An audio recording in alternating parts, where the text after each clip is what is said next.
좋은 아침입니다. 우리 찬양하시면서 아침 제풀 함께 드리시도록 하겠습니다.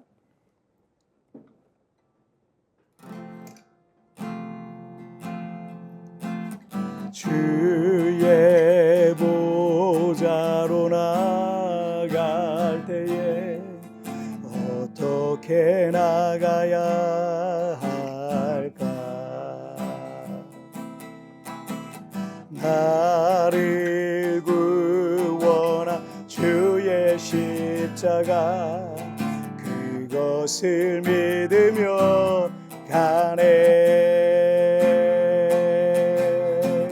자격 없는 내 힘이 아니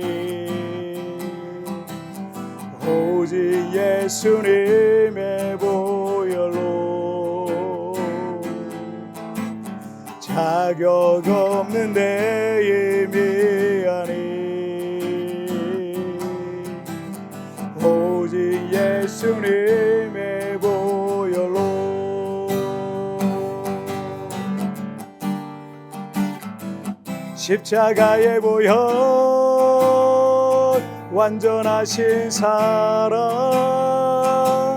힘입어 나아갑니다.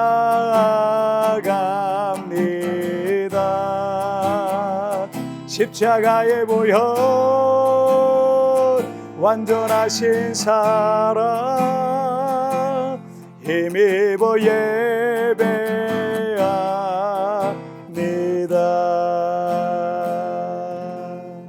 아멘. 자, 우리 같이 기도하시겠습니다. 하나님 아버지 감사합니다. 오늘도 이렇게 하나님 앞에 예배하는 예배자의 삶을 시작하게 하시니 정말 감사합니다. 내가 무엇을 하든지 어디를 가든지 누구를 만나든지 항상 예배자의 마음으로 오늘 하루를 살아가게 하여 주옵소서. 오늘도 주의 성령께서 나의 성경교사가 되어 주실 걸 믿사오며 예수님의 이름으로 기도하옵나이다. 아멘.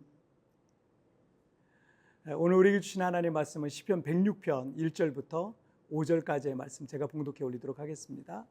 할렐루야. 여호와께 감사하라. 그는 선하시며 그 인자하심이 영원하미로다. 누가 능히 여호와의 권능을 다 말하며 주께서 받으실 찬양을 다 선포하랴. 정의를 지키는 자들과 항상 공의를 행하는 자는 복이 있도다. 여호와여 주의 백성에게 베푸시는 은혜로 나를 기억하시며 주의 구원으로 나를 돌보사. 내가 주의 택하신 자가 형통함을 보고 주의 나라의 기쁨을 나누어 가지게 하사 주의 유산을 자랑하게 하소서. 아멘. 시편 106편은 1절에서 할렐루야로 시작해서 마지막 절인 48절에서 할렐루야로 끝나는 그 구조를 갖고 있습니다. 그래서 보통 이 시를 할렐루야 시라고 이렇게 부르기도 합니다. 그런데 이 할렐루야라는 말은 여호와를 찬양하라라는 뜻이잖아요. 우리는 기쁘고 좋은 일들 앞에서 할렐루야 이렇게 고백을 합니다. 하지만 시편 106편의 분위기는 사실 우리가 생각하는 기쁘고 좋은 어떤 일들이 나열되어 있다기보다는 이스라엘의 건국 역사 속에 있는 그들의 범죄들을 다루고 있는 것을 볼 수 있습니다. 그들은 광야에서 불평하고 원망하고 교만으로 반역을 일으키고 금송아지를 만들어서 절하는 등등의 사건으로 계속해서 하나님을 진노케 했던 겁니다. 그럼에도 불구하고 하나님께서는 그들에게 은혜를 베푸시는 좋으신 하나님이시라라는 겁니다. 그래서 할렐루야로 시작해서 할렐루야로 마치고 있는 그런 시편입니다. 자, 시편 106편 3절을 한번 보실까요? 정의를 지키는 자들과 항상 공의를 행하는 자는 복이 있도다. 간혹 역사 속에 정의롭지도 않고 공의롭지 않은 자들이 권력과 부와 영광을 독차지할 때가 있습니다. 하지만 그들의 권력과 부와 영광이 오래갈 수가 없을 겁니다. 왜냐하면 공의로우신 하나님께서 그들을 벌하시고 심판하실 날이 올 것이기 때문입니다. 이 구절에 의하면 정말 복이 있는 사람은 정의를 지키는 자들, 항상 공의를 행하는 자라고 말씀하시고 있습니다. 모든 복의 근원은 하나님이십니다. 하나님께서 어떤 사람들에게 복을 주시겠습니까? 정의와 공의를 행하는 자들 아니겠습니까? 그런데 시편 106편 6절을 보시면 우리가 우리의 조상들처럼 범죄하여 사악을 행하여며 악을 지었나이다. 시인과 이스라엘 그리고 오늘을 살아가고 있는 우리 모두는 범죄했고 하나님 앞에 정의롭지도 또 공의롭지도 못한 죄인인 겁니다. 하나님의 복을 받을 자격이 없는 존재들이라는 얘기죠. 그리고 시인은 바로 그 사실을 고백하고 있는 겁니다. 4절을 보시면 여호와여 주의 백성에게 베푸시는 은혜로 나를 기억하시며 주의 구원으로 나를 돌보사. 은혜라는 말의 원어적인 의미는 호의를 베풀다, 불쌍히 여기다라는 뜻입니다. 그래서 받을 자격이 없는 자에게 베푸시는 하나님의 긍휼과 사랑을 은혜라고 이렇게 말하는 겁니다. 우리가 구원받는 것도 우리가 선하거나 의로워서 받은 게 아니라 하나님의 은혜로 받은 겁니다. 이처럼 우리는 반복되는 죄와 실수를 범하면서 그렇게 평생을 사실은 살아갑니다.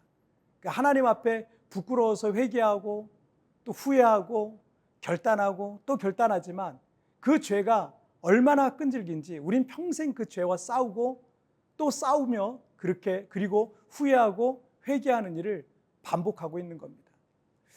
그래서 우리는 하나님의 자녀가 될 자격도 없고요. 구원받을 자격도 없는 거예요.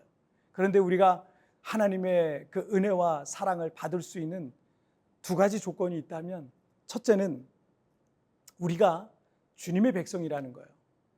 자녀가 아무리 큰 실수를 해도 그 자녀라는 신분이 변하지 않는 것처럼 그 자녀에게 은혜를 베푸시는 부모와 같이 하나님은 당신의 자녀들, 주의 백성들에게 여전히 은혜를 베푸신다라는 겁니다. 둘째는 1절에서 말씀하시고 있는 바와 같이 하나님의 선하심과 인자하심 때문입니다. 우리가 의로워서도 또 잘나서도 선에서도 공로가 있어서도 아니라 하나님의 선하심과 인자하심 때문에 우리가 구원받는 거예요. 자, 5절을 한번 보실까요? 내가 주의 택하신 자가 형통함을 보고 주의 나라의 기쁨을 나누어 가지게 하사 주의 유산을 자랑하게 하소서라고 이렇게 말씀하고 있습니다. 지금 이스라엘은 그들의 죄로 범죄해서 징계받고 이 고난과 시련 가운데 있습니다. 그들은 하나님의 복을 받을 자격이 없습니다. 하지만 하나님의 은혜로 주님께서 택하신 자가 결국은 형통하게 해달라라는 겁니다. 어떻게 보면 이런 바람 자체가 어쩌면 너무나 뻔뻔해 보일 수도 있을 겁니다. 그럴 만한 자격을 갖추고 있다면야 그런 기대가 당연할 겁니다. 그러나 전혀 자격이 없는 사람이 하나님의 이런 은혜를 구하는 게 전혀 어울려 보이지 않는 겁니다. 사도 바울은 디모데전서 1장 15절에서 밑보다 모든 사람이 받을 만한 이 말이요 그리스도 예수께서 죄인을 구원하시려고 세상에 임하셨다 하였도다 죄인 중에 내가 괴순이라 라고 고백하고 있습니다. 왜냐하면 그는 예수 믿는 사람들을 핍박하고 받게 했던 교회의 적과 같은 그런 사람이었기 때문입니다. 그가 죄인 중에 내가 괴순이라 라는 말은 맞는 말입니다. 하지만 그는 어떤 사도보다 가장 위대하게 쓰임받았습니다. 그래서 그는 고린도전서 15장 10절에서 그러나 내가 나 된 것은 하나님의 은혜로 된 것이니 내게 주신 그의 은혜가 헛되지 아니하여 내가 모든 사도보다 더 많이 수고하였으나 내가 한 것이 아니요 오직 나와 함께 하신 하나님의 은혜로라 라고 이렇게 고백했던 것입니다. 참으로 하나님의 은혜를 아는 사람은 자기 자신을 자랑할 수 없습니다. 오직 하나님의 은혜와 사랑만을 자랑하며 찬양하는 것입니다. 우리는 하나님의 은혜를 받을 자격이 없는 사람들입니다. 하지만 받을 자격 없는 자에게 베푸시는 하나님의 호의가 은혜라는 겁니다. 자격 없지만 우리가 여전히 하나님의 은혜를 구할 수 있는 이유이기도 한 것입니다. 자신이 부끄러울 수도 있지만 오늘도 여러분 그 은혜의 보좌 앞에 담대히 나아가서 그 은혜를 구하시기를 주님의 이름으로 축복합니다. 자, 우리 같이 기도하실까요?